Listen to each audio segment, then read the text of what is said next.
Washington football. Woo!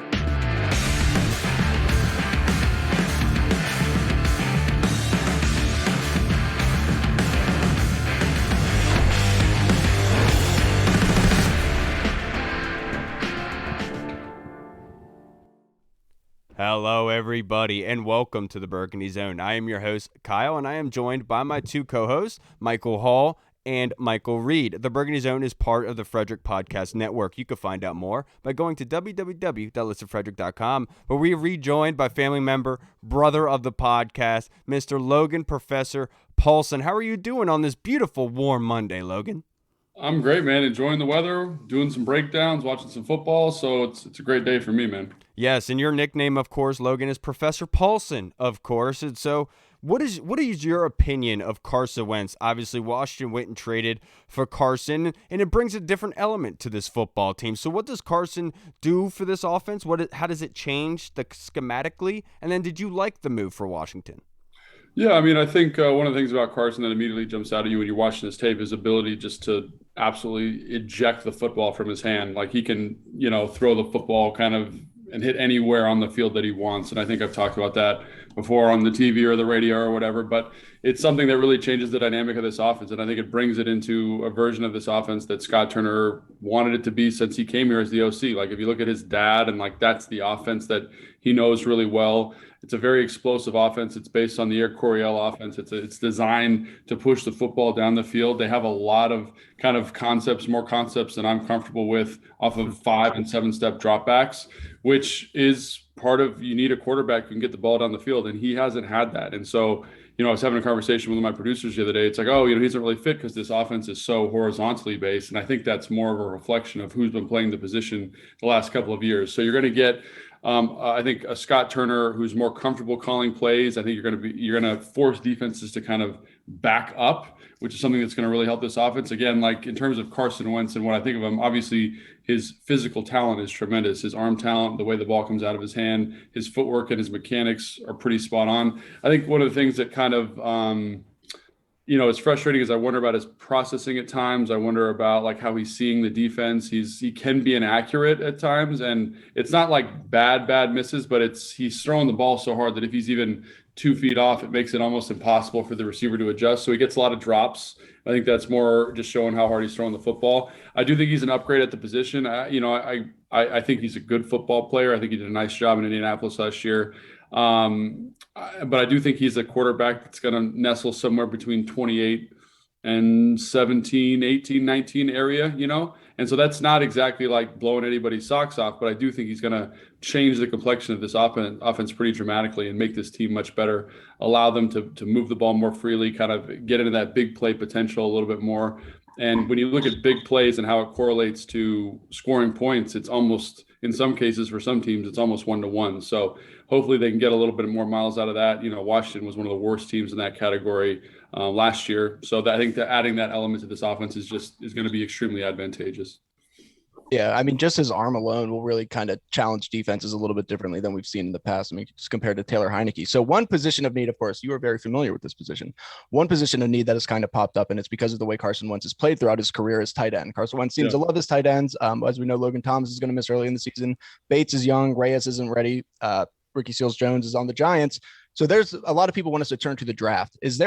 And tight end does seem to be fairly deep in the early mid rounds. Yep. Is there any prospects that you think we should look out for, and who is your top prospect? Can I add something in with that? No. Yeah. Would you, if just based off you, would you rather go through the draft or sign a veteran free agent to be the tight end too? Yeah, it's interesting. I'm a big draft guy, just period. What I mean? I believe in the draft. I think that's the way to kind of get young talent on the roster for a long time. And like Mike said, I do think that this is an opportunity, especially this year, to kind of get some value in later rounds. You said kind of mid, but I think 4th and 5th rounds, there's some players that you might sneak in there that you could get really good value with. Obviously, everyone knows the kid from San Diego State. The kid from UCLA is kind of a true F, Greg Dulcich. He moves really well, not great in line, but would be a nice offensive piece here.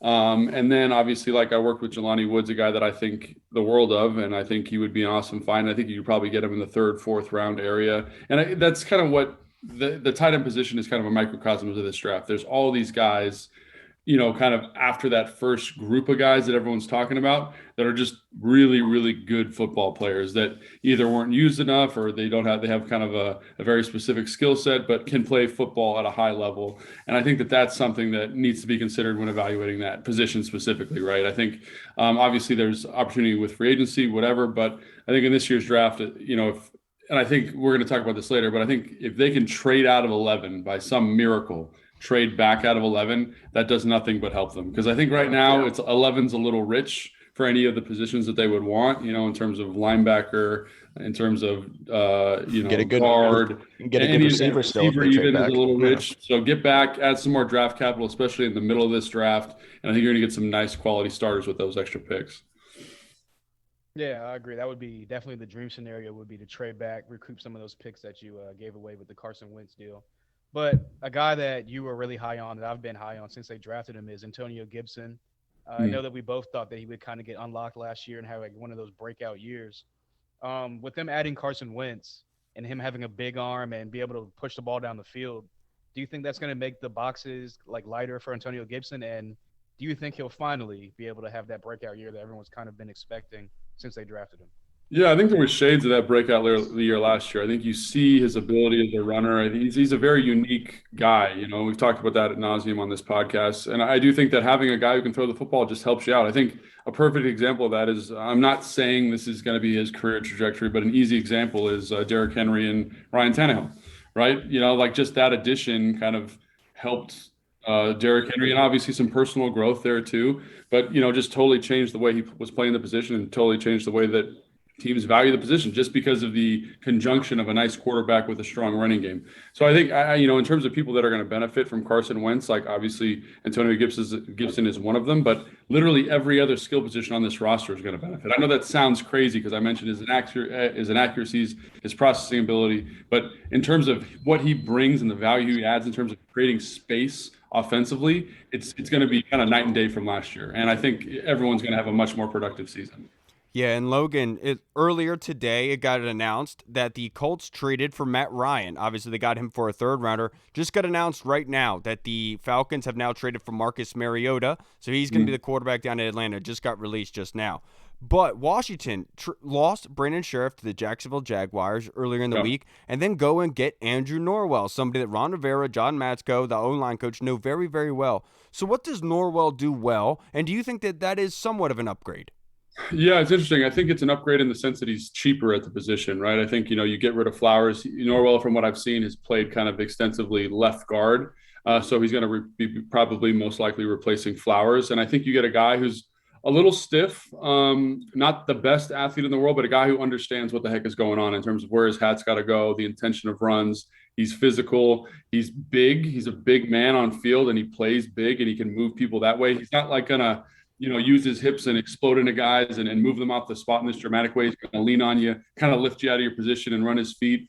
Not the best guy in space, but again, in terms of how he comps to Flowers, it's pretty similar. I think Flowers is maybe a better athlete, but I think he makes up for the lack of the lesser athleticism, which is fantastic technique. He's awesome in pass pro.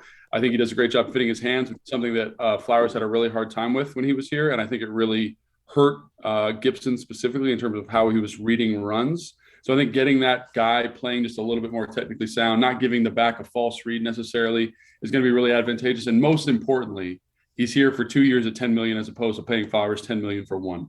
And I think that just opens up cap space. It allows you to make some moves if you need to. And I don't think it hurts you. I think it's probably kind of a net, and I would say it's a net positive because of the price tag. Right. Yeah, no, I'm going to change it up a little bit. So let's pull out your crystal ball. All right. And, or smoke your DMT and enter that portal. Right. You know what I'm saying? Into the future.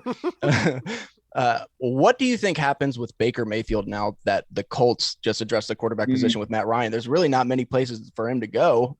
What do you think happens to the former number 1 overall pick? I think he probably stays until Deshaun Watson fills his suspension. I think he's going to get out of there after that. I think if I'm Cleveland, and I'm pretty confident Deshaun Watson's going to have to serve maybe a year suspension. So you want somebody in the building, right? And he's cheap. He's still on his rookie deal, and I know that's going to really piss Baker off. But that's what I would do. I would keep him unless there was something that I could get for him that was going to be reciprocal in value. You mentioned how Atlanta's getting Mariota. All these teams are kind of making these moves. Like Seattle is kind of the one spot that feels like they might be interested. They've said they're interested. Seattle and Carolina, I feel like Carolina is also an excellent spot, right? And so, but what do those teams have in terms of draft capital that they can give up or players they can give up? Seattle seems to be in the midst of a rebuild. Carolina has so much money tied up in Sam Darnold. It seems foolish to kind of onboard this contract that would probably need an extension to make it work. So yeah, it's going to be tough, but I could see him staying there. I know that sounds insane, but if I'm Cleveland, I'm going to give it a long, hard look and be like, Baker, you're going to be our starting quarterback for 8 games this year. So. Right. So 2 things. One, Sam Darnold looks like a Lego man or something. It's weird. He has like the most square face of all time.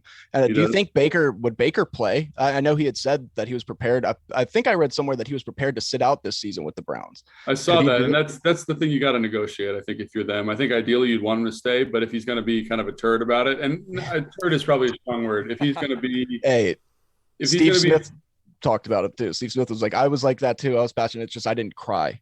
Yeah. So. Right. And I get what he's saying. And you want to play football and the situation's not there long term for you. So I understand that. But I've been in a million situations like that. Pretty much every point in my career that was like that on some level. And it's different for me than it is for Baker Mayfield. But I do think that if I was him, I would stay and I'd play because that's going to do nothing but help my value. Because right now one of the issues is that he has no value at the position. He just didn't play very well last year, and he's injured and all those different things. And that's important to keep in mind. But ultimately he's got to play football somewhere this year if he wants to get good money. And I think if Cleveland's going to give him that opportunity, why not? Going back to last week and the beginning of free agency, it seemed that Washington was going to lose out on J.D. McKissic, and the fan base was pretty much ready to storm the command center with like forks and torches, but he flipped, came back. Forks. They wouldn't get much done with a fork. Yeah, maybe a pitchfork. Pitchforks. That's what they're called, pitchforks. But, they didn't want to do damage. They just wanted to came back and they offered him a contract. And it's been Carson Wentz has been known to push the ball down the field, kind of play that kind of hero ball brand of football. Mm-hmm. And since the offense has been so kind of horizontal these last couple of years, do you think that J.D. McKissic will be able to mesh with Carson Wentz and Scott Turner? Absolutely. And I think I think you got to look at it more from the standpoint of what McKissic does. Everyone thinks of backs as catching kind of underneath stuff, but in 2022, 2021, 2020, backs now, like good backs, create mismatches in the pass game. And like if you look at Tom Brady when he was in New England and they had all these kind of smaller, Amendola comes to mind, guys that they could line up at receiver, line up in the slot, get him one-on-one with a backer or a safety and can win. And that's mismatched football. That's good third down football. And having a guy like that on your roster, you can do that when it's a man zone tell, which makes it easier on the quarterback just generally, right? And then he can win. Like a lot of running backs can do that. They can line up there. They're intellectually savvy enough to handle that, but they just don't have the skill set to win. And so when McKissic's got that skill set, obviously well-documented, converted wide receiver, but he's twitched up in a way that you'd expect a wide receiver to be. I think that just adds tremendous value from that standpoint. It makes you more effective in third down. I think everyone remembers that gigantic catch he had against the Giants in the first time in like week 2 or whatever that was on the out and up. Like not many backs have the dexterity to do that, and he does. So I do think like as much as people want to say he's a horizontal pass game weapon, I think he also adds value in that other department. But also when you're pushing the ball down the field, if teams are playing quarters, cover 6, cover 3, pushing way back, giving you a lot of space underneath, let your playmakers work and let them eat underneath. And I think that is another element that he brings to this team. Absolutely. Now to wrap this up, Logan, I only have a couple more questions for you, but the first one being one position that I don't think is being put up on the needs list higher than it should be is cornerback. Do you think that cornerback should be a position that this team targets to try to upgrade early on in the draft? Yeah, I think, if let's say they can't trade out of 11, for example, I think that is a good value buy there, if that makes sense. I think, unfortunately, St. Juice, I think did a really nice job last year. It was very competitive, very physical, but obviously when you have the concussion issues that he'd have, your future is suddenly in jeopardy in terms of how long you're going to play. And obviously William Jackson III struggled a little bit. I think in today's NFL, you can never have too many defensive backs also. But, there's a good chance, like not outside the realm of possibility, that a guy like Sauce Gardner falls to you at 11.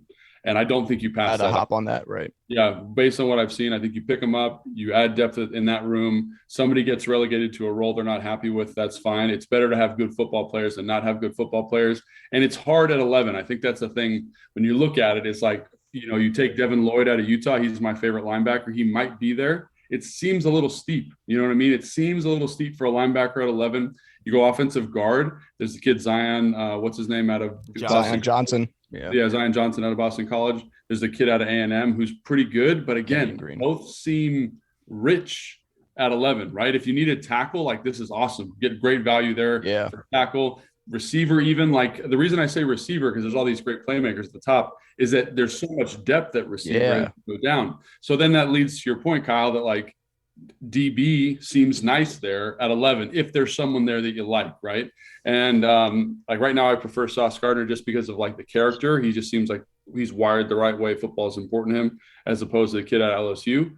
But I would definitely not look past it. I would definitely look later in the draft also, because I think there's also some really nice safeties that are going to be undervalued this year just because of the nature of the draft in terms of how pass rusher heavy it is. So why not pick one of those guys up, add some depth? Again, when it comes time to cut, before preseason, before the season starts, unfortunately, you want to cut good football players. You want to be in a position where that has to happen. And the way you do that is you just keep breeding a competitive environment. Right. Yeah. Hey, Logan, real fast, I have a quick question. If you've noticed, the last 3 years of the draft have been considered super deep with wide receiver prospects. Yeah. What do you think that's attributed to? Is that attributed to offenses just opening up the playbook more in college? I think it's so funny because I also do personal training on the side. Mm-hmm. And so like I meet these receivers that I'm training and they've been running routes in 7-on-7 since they were 5 years old. Wow. And so their nuanced understanding of route trees and route stems and how to get open at the line of scrimmage is so far ahead of anything that I was even exposed to when I was in college. And so that is one element, right? Is that these 7-on-7 tournaments have made the pass game so much more important. And then, like you said, everybody has just a plethora of wide receivers. There's 120 colleges. They're all running 4 wides. They've all got their big tight end type guys who are really receivers, right? And when you see that, like it just lends itself to this notion that there's going to be deep wide receivers every single year. Like I'm watching the receivers right now. I'm doing a preview show after I do this with you guys, right? For receivers, and they're all so technically accomplished. Yeah. It's like 5 years ago when you watch receivers, it never looked like this. So I think that's one element to it for sure. And it's weird, real fast, the opposite with offensive tackles in the run game. It seems like a lot of offensive tackles coming out struggle in the run game, but are very good in pass protection.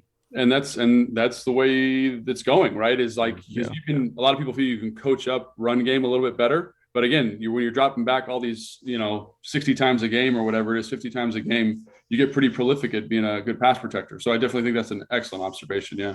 And last one, I know this can be very, very, very quick for you. But right now, Washington is projected with a $15 million in cap space, just north of that. But post June 1, they'll get the $11.8 million from Landon Collins' departure, putting them at about $26.8 million. So, Logan, my last question for you. Should Washington be invested in going after Bobby Wagner to be the middle linebacker for this defense? You're somebody that has invested a lot of time in watching this defense in this past season, and he wouldn't do anything to the compensatory pick that they would get from Sheriff because he was released. Do you think that they should go after Bobby? I mean, everything Ron says about what veteran leadership does for those young linebackers, and I'm a big believer, because the last couple of years of my career, this is basically what I did. I'd go in, I'd teach the younger guys how to be professionals, and who better to learn from than one of the best in the game for the last 20 years is Bobby Wagner, right? So I think in a perfect world, you try to make a swing for it. But again, you probably got to extend McLaurin. You've got some young defensive linemen coming up. They're going to need extensions if you want to make that happen. So you got to kind of weigh the cost benefit analysis. And like I said, this is it's a very deep linebacker draft class, and the guys got some good film. And again, I don't know how good you feel about having 3 young guys in the room again. Like, I don't know if I'd feel great about that, but that's why this is tough. That's why this is tough dealing, because as much as I think that would be fantastic for Jamin, it would be fantastic for Cole. It would make that group so much better. It would make the defense so much better. Like, kind of with one easy move, it's like, are you willing to pay him what he's looking for? Which That's the $1 million question. Are you willing to sacrifice the future for now? Essentially, Yeah. You're absolutely right. And I don't know if you are, especially if you believe in some of these guys in the draft this year, right? Like Devin Lloyd's film from Utah is disgusting. Ridiculous. It's ridiculous. Yeah. And you feel really good about him, like the way he plays the run. He's aggressive in pass coverage. He's a good athlete. He ran a little slow at the combine, but he's going to be there at 11. You know what I mean? And then you talk about the kid from Georgia. What's his name? Nakobe Dean.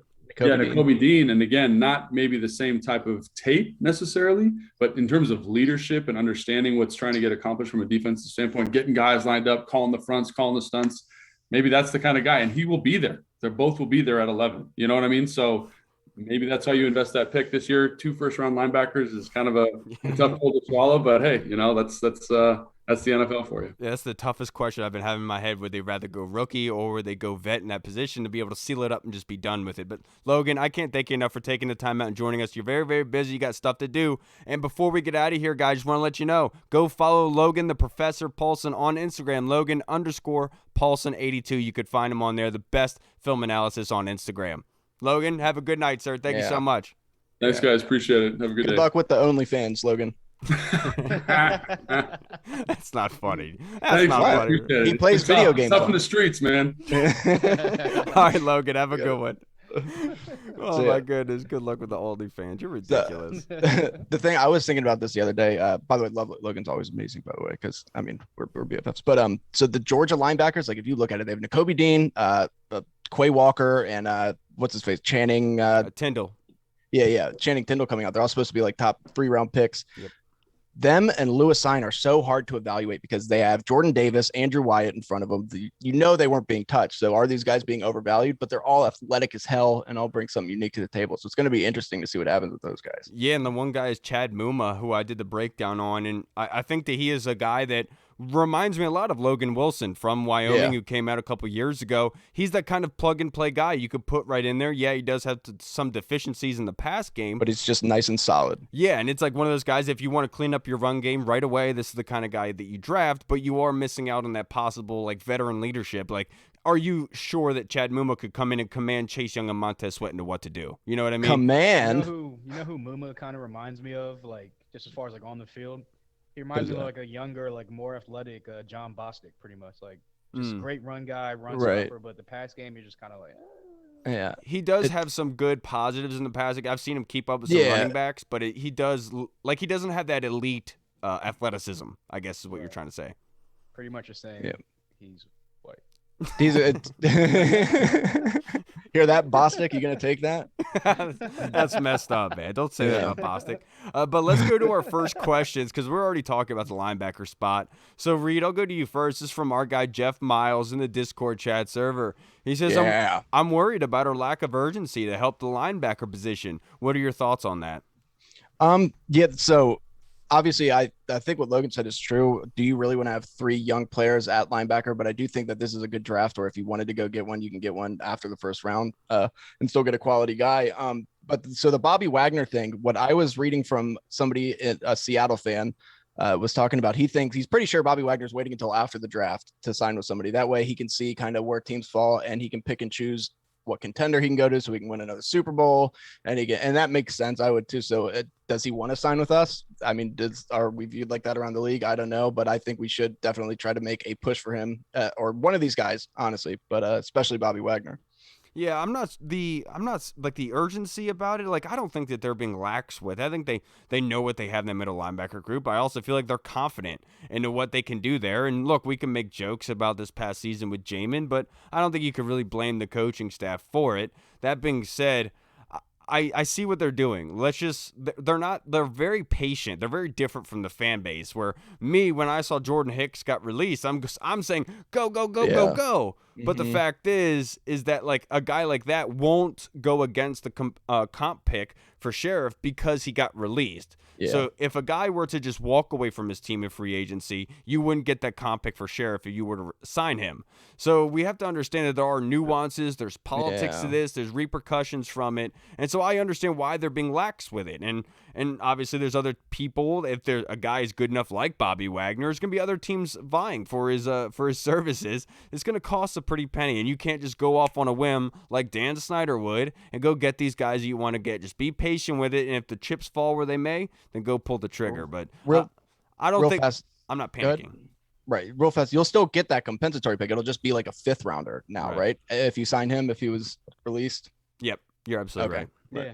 Yeah, I mean, I'm kind of with you guys. I definitely think that, I mean, personally, I thought that they would maybe brought a guy in by now, just because I feel like outside of quarterback, that was like the number one like position they would actually target in free agency.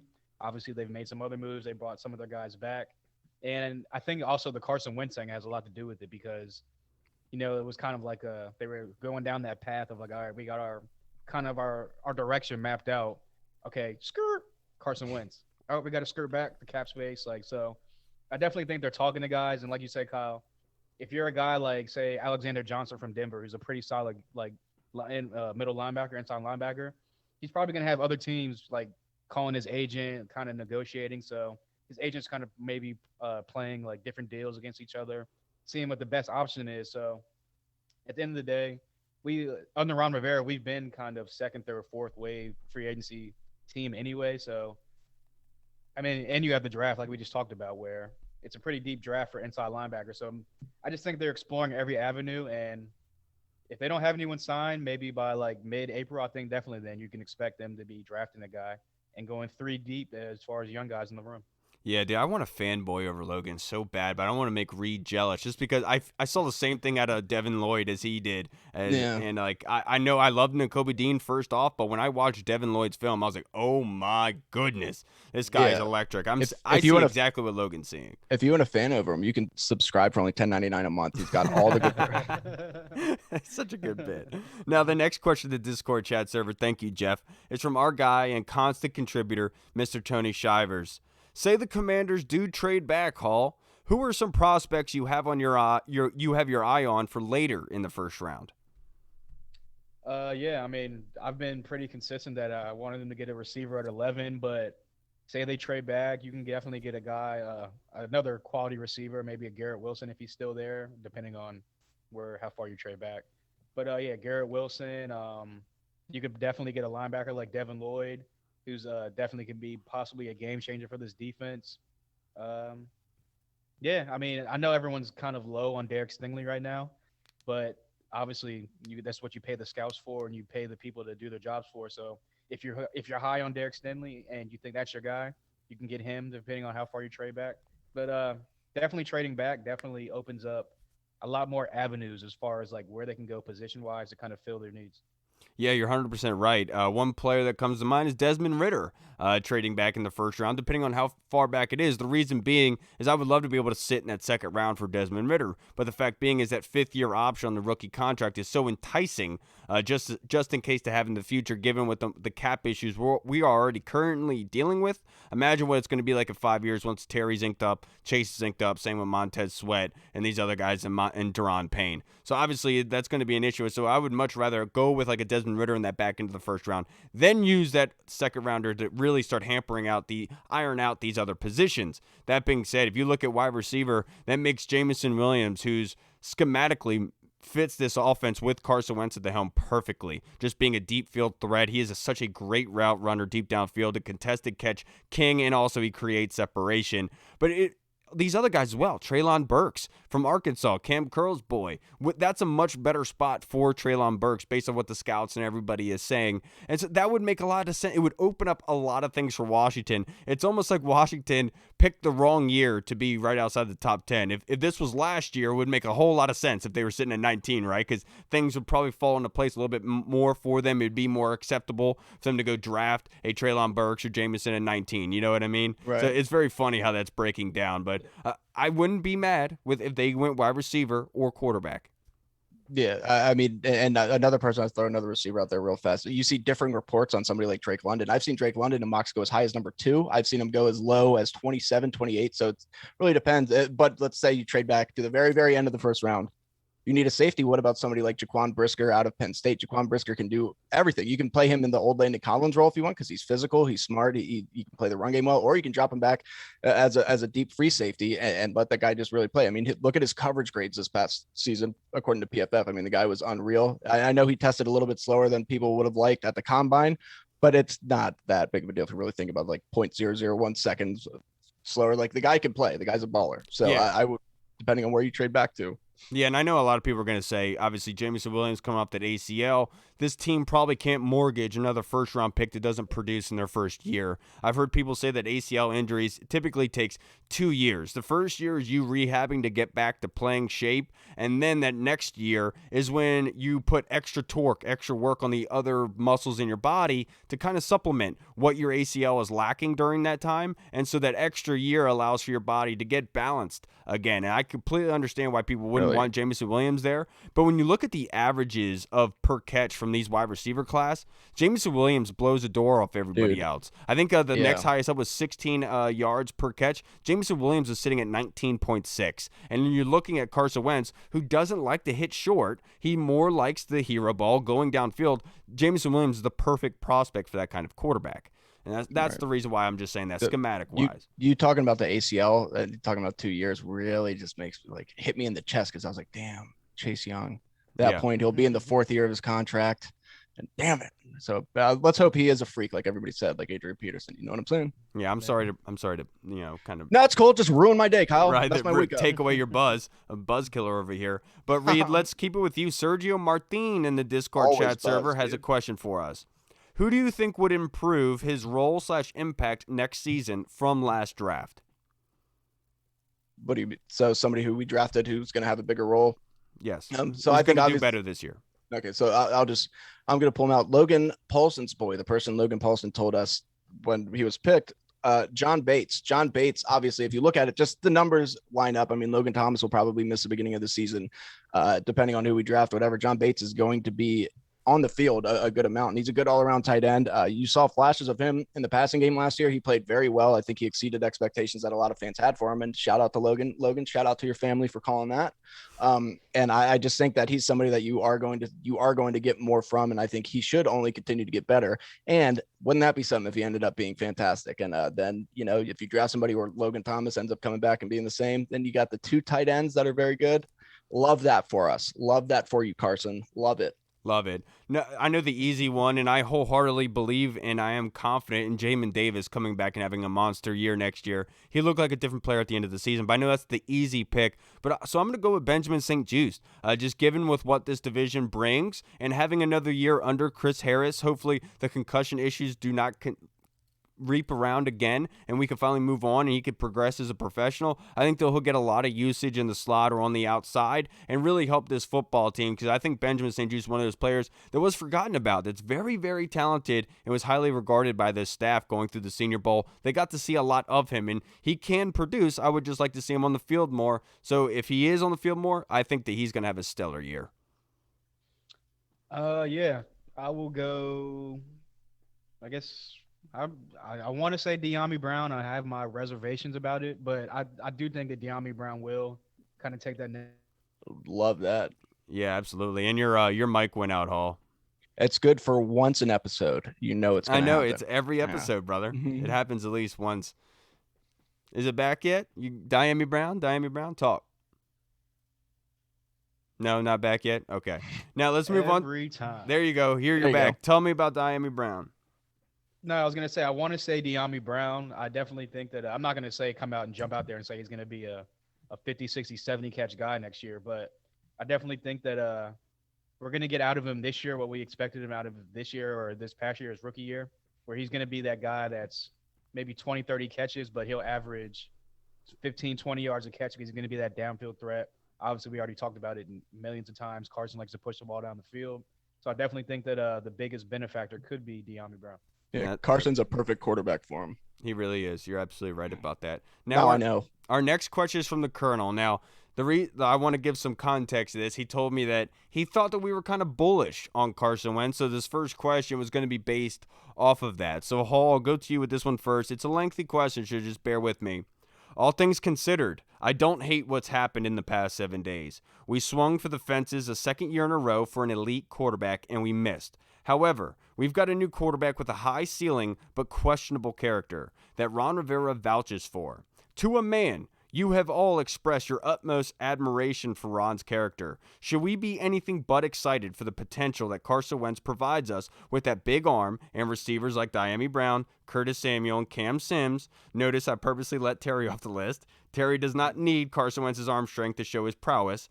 He says, I think all of our other receivers can benefit greatly from Carson's toughness and arm strength. What are your thoughts on that, Hall? Yeah, I mean, we definitely can. Hopefully, we're gonna get. If you look, you can take out the 2020 season because that was like his worst, and I feel like that was kind of an anomaly because, I mean, he was just downright horrible.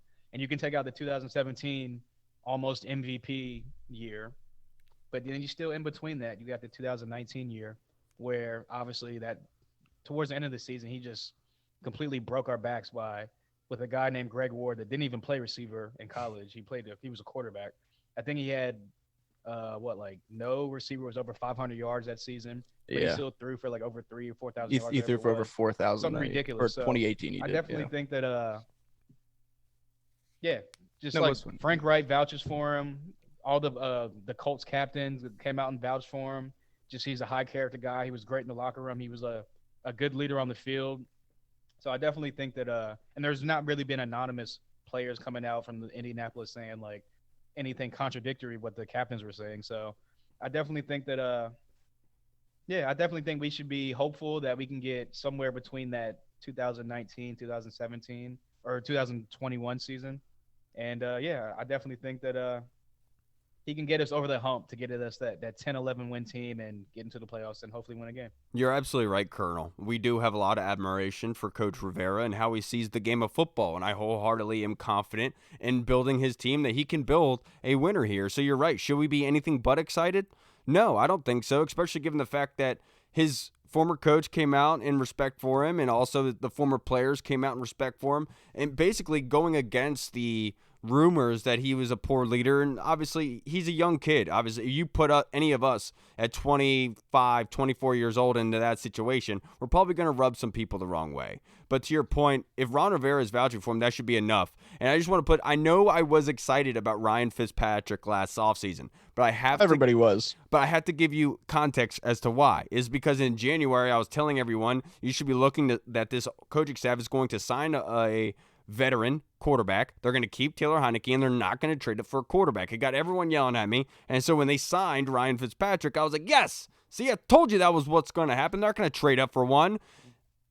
But that being said, I was less excited about Carson Wentz, and that doesn't make sense because Carson's a better quarterback than Ryan Fitzpatrick. Has a higher ceiling, is a better thrower of the football, better leader, I guess you could say, all around. I like the move a lot now, just schematically looking at it. And I understand that Coach Rivera actually went down to Charlotte and met with Coach Gibbs and got his insight into how did they get a quarterback. And so basically Joe Gibbs kind of showed him the list of what they did and the process that they would do to pick a quarterback. And so if Joe Gibbs and Coach Rivera are signing off on it, I have nothing but excitement for Carson Wentz and what he can do in the Burgundy and Gold.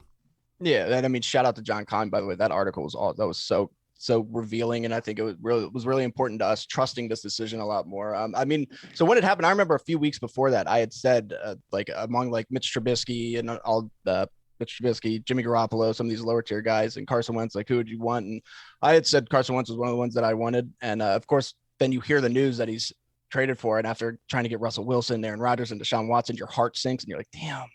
Man, just Carson Wentz. But if you really look at it, Carson Wentz, like Hall said, he's not been bad. I mean, 2020 was his worst season by far. He was the worst quarterback in the NFL that year. It's kind of a fluke. You look at 2017, 2018, 2019, he was good. 2017 was the absolute peak. Last year, he was good with the Colts. I know he kind of broke down late in the season, but I think you're still getting a good quarterback, and he's going to have more weapons around him than he's ever had. He has the perfect skill set to fit this offense. He's exactly what you want. This is his last chance really to be a starter. I think he's going to flourish. I think the one thing that's important to him is he wants to feel wanted. Ron Rivera, I believe, is making him feel that way, and having Joe Gibbs sign off on it. I just think that it's huge, and I'm actually very excited for Carson Wentz. I could really see this working out for us. Then again, we are Washington, and I'm so used to heartbreak that I won't let myself get too excited, but I'm sitting here watching Carson Wentz videos and highlights. And, I mean, he's a ginger that gets it. I will say that.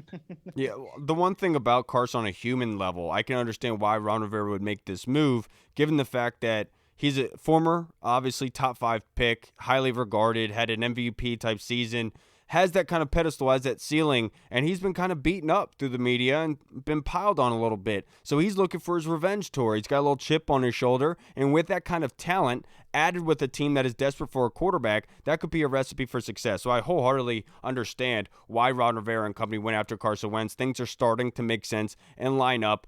And everyone keeps saying we're overpaying, and I think it's laughable that they keep saying that. No, if you get the 2018, 2019 production from him, and you gave up a third and a second, I know that the second would suck, but hey, that's worth it for a quarterback that's performing like that. Yeah, I'll take that all day. Yes. And now the next question from the Colonel. Please talk us through the next step in free agency and the draft. How have your priorities changed in both phases of acquisition? Does Kyle really think wide receiver is more important than Mike linebacker at the moment, as he expressed on Burrow's podcast, The Bunker, with him and Freddie? He said, because if you think so, I find myself agreeing with you, especially with who we can get at 11. But if Sauce Gardner is there at 11, you pull the trigger. What do you think, Reed?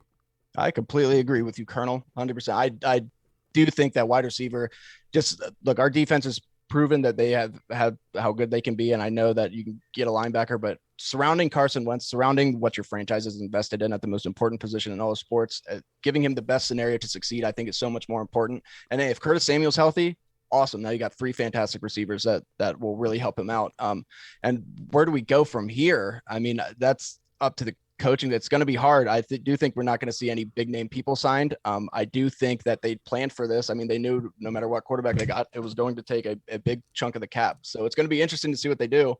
But I would imagine a linebacker would be coming here soon. Yeah, to give context, the question that was asked to me by Freddie was because I had said that I wasn't panicking about the loss of Settle and Ioannidis, because if there was any position that could lose depth, it was defensive tackle, given with how many snaps they got last year and the lack thereof. So Freddie asked me, well, if there's a position that you would be panicking about, what is it? And I said wide receiver, given the fact that Terry isn't signed long-term and we don't know about Curtis Samuel and everything like that. What do you think, Hall? Right. Yeah, I will go. Yeah, I think receiver is more important as far as it's hard. I'll go with receivers more important right now, only for the simple fact of, like you just said, Terry's, like Curtis Samuel. Anything we get from Curtis Samuel this year or this upcoming season will be pretty much icing on the cake, because we already had a lost season from him last year. And outside of Terry McLaurin, they brought back Cam Sims, but for some reason they don't want to give him any type of run on offense or give him any type of snaps on offense like that. And Logan Thomas is still coming back from the injury. So technically it's pretty much the same offense as last year, minus a healthy Logan Thomas and Curtis Samuel as well, because you don't know what you're going to get from him. So you definitely need that second receiver. It's an offensive heavy league now. It's a passing league. And like Reed said, if you just invested this capital and this money into Carson Wentz, you want to do whatever you can to put the most weapons around him to succeed. And at the end of the day, look what the Rams are doing. They didn't need to add Allen Robinson. They got another weapon. Look what the Bills are doing. Look what all the top tier teams do. They layer their team with talent on the offensive side of the ball. And I think we need to do the same. Also, real fast, I know people might hear that and be like, well, look at the roster. We don't have a middle linebacker. And that's true.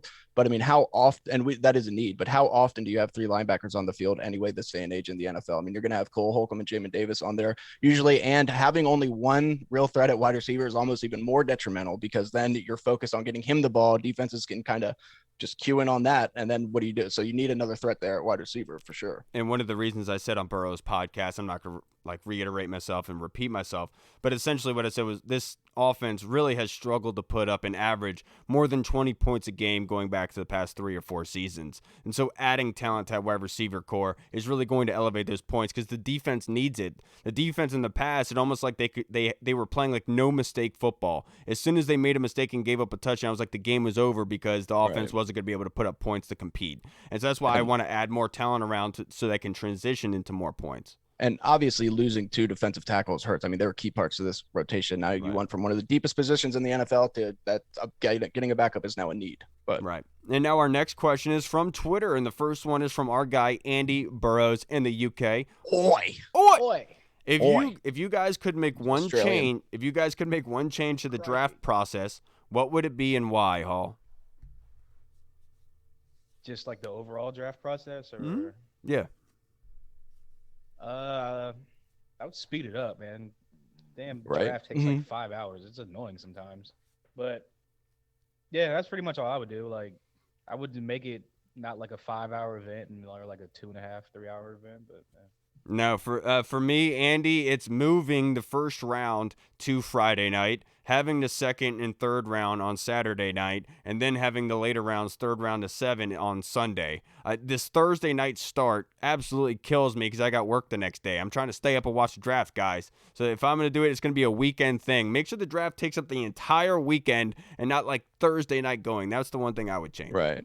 Yeah, so I'm just going to go. I mean, this is just kind of the NFL in general. But after seeing that video of David Ojabo getting hurt and nobody coming to the field for him, them picking up the ball that he just dropped as he's sitting there holding his knee, wincing in pain, everybody just walking away and going and moving the ball 10 yards forward and starting another drill. Like, it's just so, like, the humanity, it's just so sick. Like, you got to watch out for these guys. So I'll play devil's advocate here. One, legally they can't do anything to the kid because if they mess up his doesn't leg, matter. You gotta no, I know, but you still, somebody could still be there comforting him. right? You know what I'm saying? That was going to be my next point. Is like, yeah, I can understand why they wouldn't go up and touch him and everything, but that doesn't stop anybody from going up, taking a knee next to the kid and asking him, "Are you all right? You know, is everything okay? Is there anything I could get you? Do you need me to call anybody for you? Like something like that, dude. Like that was difficult to watch. And that's not even necessarily a draft thing. That's an NFL thing, because you see these players tweeting out like, "Oh, dude, you should see him practice." That happens all the time. During a scrimmage, they'll just move the ball 10 yards forward and keep going and play around you. And it's like, God, what the hell? What is going on, man? There's nothing you can really do about that except for just, I don't know, have better human beings work for you, I guess. Right. You know. Now the next question. NFL. Thank you, Andy. Now next question is from Tony Franchise. Thank you, Tony, a constant contributor to this show. He wants to know, Hall, Bobby Wagner or Honey Badger? Which one would you rather have? I got to go Bobby Wagner. I love the Honey Badger. I definitely think he would make this defense a lot more dynamic, but especially on the back end. But, I mean, just like Logan Paulsen said, and just look at Bobby Wagner's resume. The dude's going to be a first ballot Hall of Famer when he retires. He's an all-pro, Pro Bowler. He's literally a leader, a quarterback of the defense. And this is what desperately this team has been lacking in the middle of the field, is that field general quarterback of the defense. And who better than, like I said, a future Hall of Famer to be manning the defense for us. So I'll go Bobby Wagner. Yeah, I wish that we had better production. I wish I was a better producer in this breath. So we could have talked about this question beforehand. So I could have come up with a good argument for the other, because I am all about Bobby Wagner. I've talked about it many times. I felt like this was a defense of individuals last season that was trying to get things gelled, and it was taking way too long. Adding Bobby Wagner into the mix would shore up all of those issues. It'd be like having a coach on the field, almost like London Fletcher-esque, being able to bring everyone together and gelling. But that being said, I like Tyrann Mathieu a lot. I think he's a quality professional. I know that he's played both safety spots. He could do a lot of things. He could basically be replicating what Landon Collins did, but also bringing versatility and being free safety. But are you willing to pay that, given the fact you just gave Bobby McCain a $10 million contract as well? So that kind of throws things awry a little bit. So I would much rather go with Bobby Wagner than Tyrann Mathieu at this point. I know that's not going to be accepted very well. It's just how I feel about the situation. I'm going to be below either one of them goes. I mean, yeah, exactly right. But I mean, let's be honest, though, both have kind of been on the downward trend over the last couple of years. But I think they're both better than anything we've had here in a very long time. But I mean, I wanted to go against you guys, but you kind of got to go Bobby Wagner just in terms of not only the impact on the field, but the impact he'd have on our young guys like Jamin Davis and Cole Holcomb, who are going to be so important to our team going forward. And on top of that, as much as we do, I want to draft a safety. I think that we could use another playmaker. I think having another linebacker in there is more important than having a third safety when you kind of consider that we have Bobby McCain and Cam Curl. And I know that Landon Collins' role kind of needs to be filled, but that role isn't necessarily, it hasn't always been there. I mean, that was kind of a new role that they made specifically for Landon. I don't know how they're going to use it going forward or if they will. So it's going to be interesting, but I wouldn't be mad at either one of those guys. I would kill to have either one of them. And I mean that, like, I would murder somebody in my neighborhood for that. All right. Now the next question is from Scott Hartley in the UK as well. Oi! Thank you, Scott. Reed, he wants to know, do you think it's the bargain bin for the Commanders with little cap space remaining? Do you see the remaining money being spent on re-signing Terry, or would you use Collins' post-June cut to secure Terry and add Voyeurs an $11 million signing bonus? So to give some context, currently Washington has $15 million in cap space. Landon Collins has the post-June 1st cut designation. So once he does that, there's no dead cap money going against Washington, and they'd be saving $11.8 million. So that adds up to $26.8, and Spot Check at the moment has Terry's projected market value being $20.5 million per year, given with all the other wide receivers and stats and numbers. So that would make sense as to why they would extend Terry after the post-June deadline. So do you think it's bargain bin time, Reed? So yeah, I mean, I know a lot of Washington fans don't want to hear this because it is so boring this time of year when you're not doing this, but yeah, I think that it is. And look, I'm not that upset about it if I look at it from a realistic standpoint, because I mean, I've been saying, how often do big name free agents really ever work out in the NFL, especially for us? Not very often. I mean, you look at last year where we signed Curtis Samuel and Ryan Fitzpatrick and William Jackson. All three of those guys, neither one of them really, I mean, did what they were supposed to. They didn't live up to their potential. Then you look at the flip side, we've signed guys like Logan Thomas, Wes Schweitzer, JD McKissic, all from the bargain bin, and they've kind of played some pretty good roles. So I trust this staff and this front office's ability to find those guys that are mid to lower level and be able to have them produce and at least do better than they should. So I'm not too worried about it, but yeah, of course I would have signed Bobby Wagner or something. You know what I'm saying? Like, yeah. And that's the one thing I've been dealing with, Scott, is like, maybe that's why they did the post-June cut with Landon, so they'd be able to afford Terry.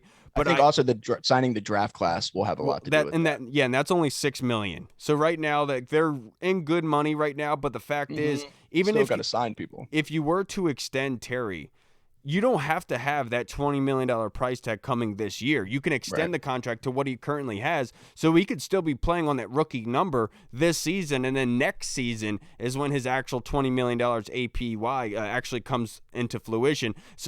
So you could kind of actually gel the contract in with everything else, and that would make a whole lot of sense as to what they're doing, and then using this remaining stuff to be able to go get some free agents post-draft to be able to complement what they didn't get in the draft, if that makes any sense with these veteran free agents. Use that money to be able to do so. That would make a whole lot of sense. What do you think, Hall?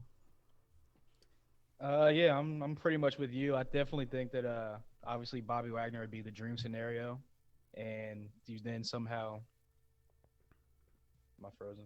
Yeah, no, you're good. But Keep you can going. still hear you. Oh, yeah, true. Yeah. So then you somehow get Terry done, but if they waited and then they drafted somebody and went rookie linebacker again, or one of these kind of, like, I'm looking over the list now. They got Gerard Davis, guys like Dante Hightower I mentioned before. I mentioned A.J. Johnson from Denver. He's still a pretty good, solid player that's not going to be breaking the bank. And you can still get Terry done. So hopefully, like I said, would I be mad if they signed Bobby Wagner and then didn't have enough money to get the Terry deal done this year? Probably not, because it's going to upgrade the team this year, and you can always kick the can on Terry, because I do believe that he's a pivotal piece of this team, and they're going to sign him regardless of it's this year, this summer, or next summer.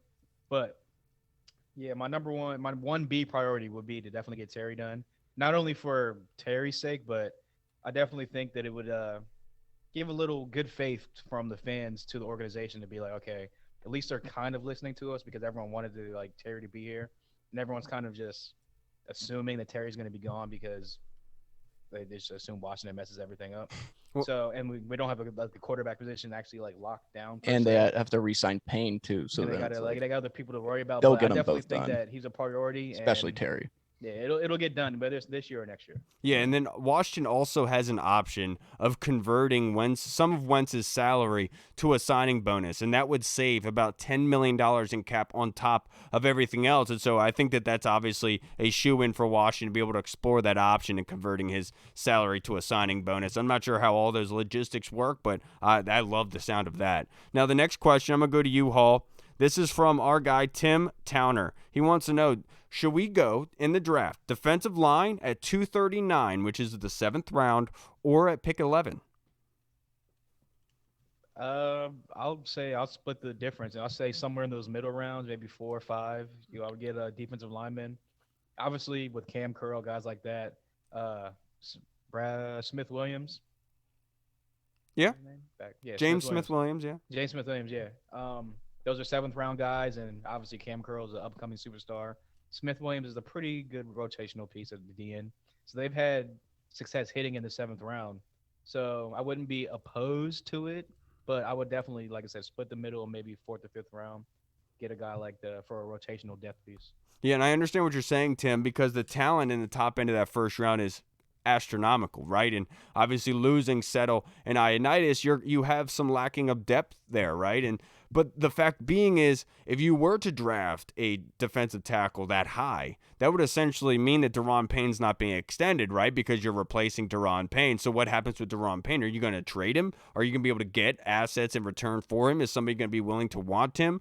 And because the last thing you'd want is for him to walk at free agency and you get nothing in return. And that's what I don't want to go into. So I would much rather go with 239, given the fact that I think that you could be able to grab a piece that is productive in some capacity, right? Like, you're not looking for a superstar, obviously. You're just looking for somebody to come in and do something well, a rotational kind of piece, because we saw last season, obviously, Settle and Ioannidis, as good as they weren't getting any reps, and because of how good our defensive tackles are in front of them. So if you're looking for that rotational piece, I think the 7th round is where you want to go instead of 11, which would create just another logjam for this front office to try to figure out.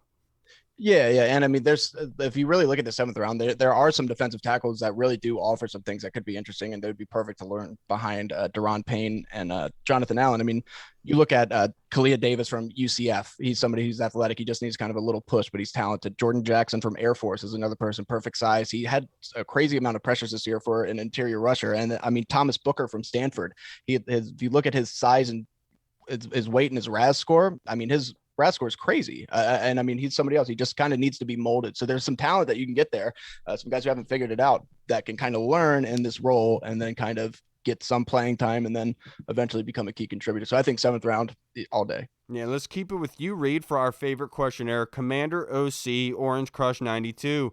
This is a very serious question, so I need you to not joke around. No, yeah, don't do that though. I never have. So Coldplay or no Coldplay? You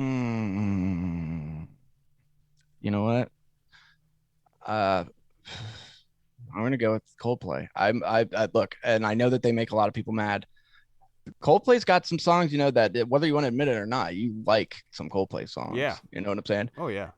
Written in the Stars, is that what? Yellow? They did Yellow, right? Look at the stars. Look how they shine for you. Never heard it was all yellow. Yes, you have. Yes, you guys have. You guys are white. You getting it. What about this one? This isn't white. This isn't I'm 2%. This isn't them, but this is more up your guys' avenue. Where are you? Yeah. And I'm so sorry. You love doing that. Blink 182. No, yeah, Coldplay's tight. They get it. I like Coldplay. Like, it's one of those things where it's like I'll never like search for Coldplay on YouTube and like actively listen to their music. But if I'm listening to Coldplay, like if they come on the radio, I'm not turning the dial. I'm turning it up. You know what I'm saying? So I do rock with Coldplay. I feel like the lead singer, he just has a way with his songs. He kind of does a good job with his voice. I mean, he's even done some stuff with like Beyonce that's just incredible stuff. They've done stuff with why can't I remember? Oh my God, those DJs. Oh my God, Chainsmokers. Oh yeah. Some songs with Chainsmokers. Exactly. Yeah. Like he just has one of those voices. So I do like Coldplay. It's just like I'm not gonna lie to you and say I'm a huge fan, Commander. Do you? Let us know if you like Coldplay though. I'm sure you are. Yeah, they do get jammed down your throat a lot. I will say that for sure. I mean, honestly, unless you like tell me or like play a song that I'm like, I might like a Coldplay song. I just didn't know it was Coldplay. But if you told me like, here's $1 million, pick out Coldplay in a lineup, I'd be like, just burn the $1 million because I'd have no idea who these guys are. You should screw with Courtney one day, and like when she comes home from the store, you should be having Coldplay on in the kitchen, like dancing to it or something. Just screw with her a little bit. I will say, what are you doing? Yeah, as somebody that's DJ'd for like 13 years, like doing weddings and stuff, that's probably where Coldplay's grown on me because like they have some perfect songs to play at dinner, first dances, even like the instrumental, the Vitamin String Quartet instrumentals for probably Yellow or A Sky Full of Stars or Vida Loca too. That's a big one. I'm pretty sure that's what it is. Yeah, I'm sure Courtney's gonna walk in and be like, "This isn't Young Jeezy." They do that Chainsmoker song that I want something just like this. Yeah. Oh yeah, that's a good song. I do like that song. That's all right. See, Hall gets outside of that, couldn't tell you. Right. Yeah, they're mighty white. Like Like Burrows likes them, that kind of white, you know. Yeah. If Andy likes it, that's white. Yeah. How about like Andy Burrows likes them? They're that white.